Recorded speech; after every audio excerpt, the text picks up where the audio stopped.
Hello, Joe here from Infiniti of Tacoma. Today I'm going to tell you about this beautiful 2019 Wrangler Sahara that we have for sale. 2019 is a great year for the Wrangler because in 2018 it got a complete ground up redesign. It's larger, wider, pretty much improved in almost every way. The new series of the Wrangler is now called the JL series. I think the previous generation was the JK series.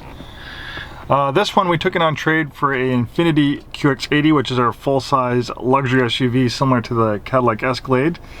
So as nice as this Wrangler might be, it is really nice. QX80 is a very nice proposition, and maybe they wanted something a little bit more refined and luxurious, and the QX80 is also bigger, being a full-size luxury SUV with third row seating. So there's a number of reasons why they could have exchanged this one, but this one is nearly new itself. It's a 2019 with only 7,090 miles, local 1 owner clean Carfax. We do have a complimentary Carfax report. And I can tell you, working in more of the luxury part of the car industry, when you're dealing with people who are a little bit more affluent, it's surprising how many people will buy a car like this and it will depreciate and they'll trade out of it after a year or two. Doesn't make great financial sense to do that, but some people they have the money and they want something different and they don't care, and that's how we get vehicles like this on trade. This one is very nicely equipped with features.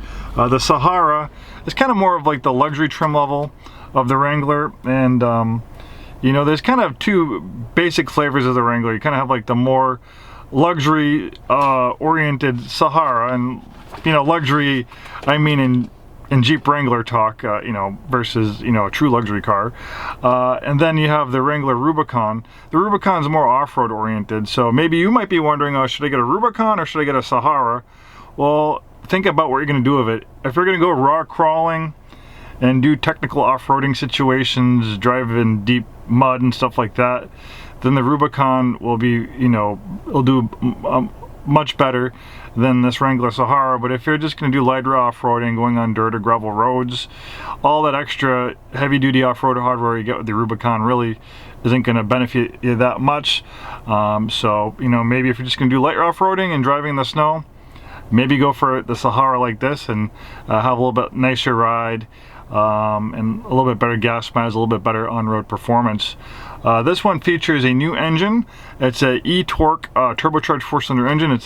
Features a mild hybrid system. It's not like a hybrid like a Prius, but basically it has a small electric motor that acts like kind of like an electronic turbocharger, so it helps boost horsepower.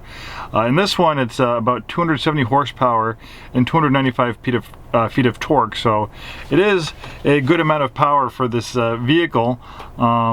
It's actually the eTorque turbo 4-cylinder is considered an upgrade over the 3.6 liter V6. It was a $1,000 option to upgrade to the eTorque 4-cylinder engine.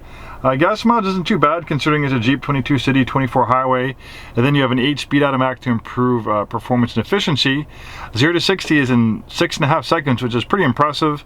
I've been in the car business a long time. I worked at a Jeep dealership for a year. I've owned a Jeep, and back in the early 2000s, the Jeep Wranglers were a lot more cruder than this one.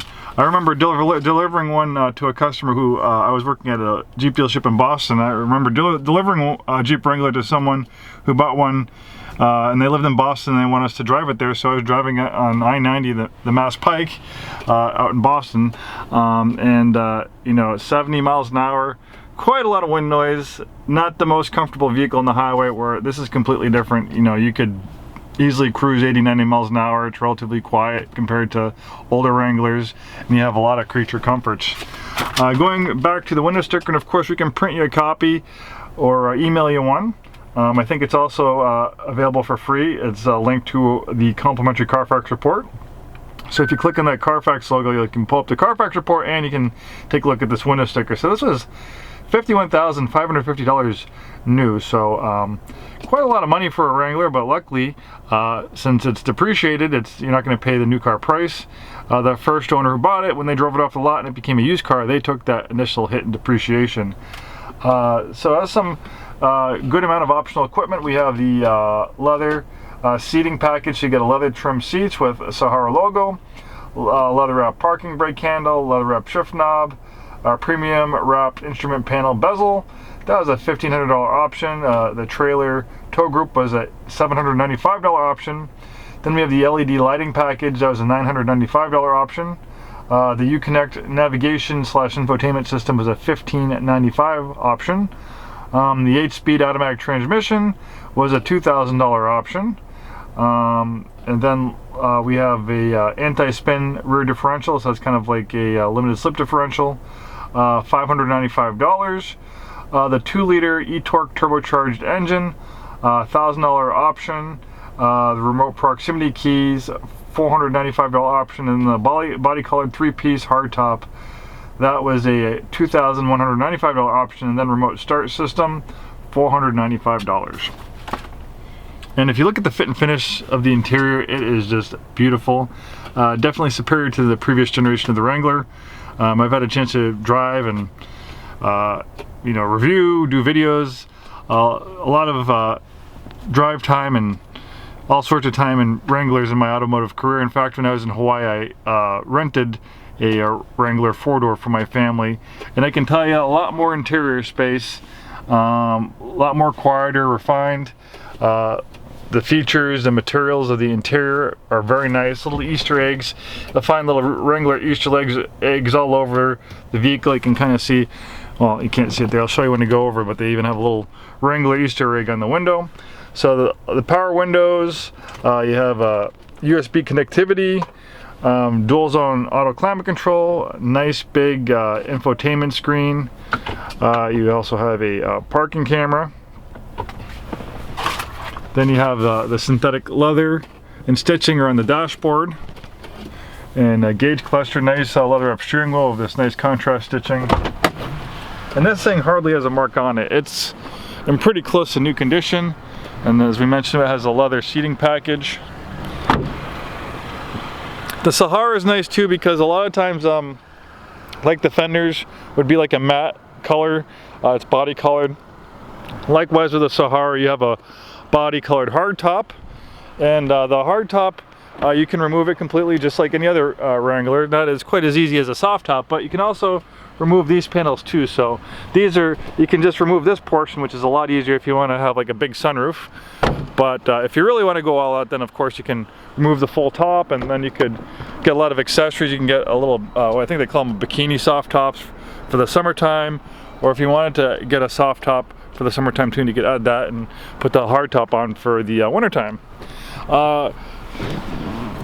The rear seat accommodations in the previous generation Wrangler were not the greatest. It's not the biggest vehicle in the world. It's not a large vehicle, but I can tell you interior space is a lot better. When I rented that previous JK generation of the Wrangler, we had my daughter in her car seat, and it was kind of there wasn't much space back here, even for the car seat. It was quite tight. I kind of forgotten how small the Wranglers, the previous generation Wranglers really were. They kind of look big on the outside, but when you get on the inside, interior space is lacking. But it is definitely much better with this new generation of the Wrangler. And of course, those seats fold down too. If you need more cargo space, you have a nice integrated roll bar. So when you remove the top, you're still protected if the vehicle rolls over. Oh. I really like the color, and I'm really impressed by the performance of the eTorque turbocharged 4-cylinder engine. I was a little skeptical of 4-cylinder engine in a Wrangler. I thought the Pentastar 3.6 liter V6 was a great engine, but the performance and the way this thing just takes off with that turbocharged eTorque 4-cylinder, it's really impressive, especially matched to the 8-speed automatic transmission. And performance-wise, it does accelerate a little bit quicker than one equipped with the 3.6 liter V6, and it's going to be a little bit more fuel efficient. There's another little Wrangler Easter egg. There's quite unlike anything else on the road like the Wrangler. We do have the Bronco that's coming out pretty soon, which will probably be the closest competitor to a Wrangler, but I think the Bronco might be a little bit bigger, and probably for the first 6 months or a year or so, they're gonna be getting blood money for the Wrangler. My dad actually, I mean not the Wrangler, but the Bronco. My dad actually ordered a Bronco in hopes to flip it, and he thinks he can make $30,000 flipping the Bronco. I wish him good luck. He was trying to convince me to do it, but I wasn't quite as confident. There's that excellent engine. One beautiful Wrangler. We can help arrange shipping just about anywhere in the US. We sell out of state all the time. It's pretty easy. Contact us for more details, and thanks for watching this video.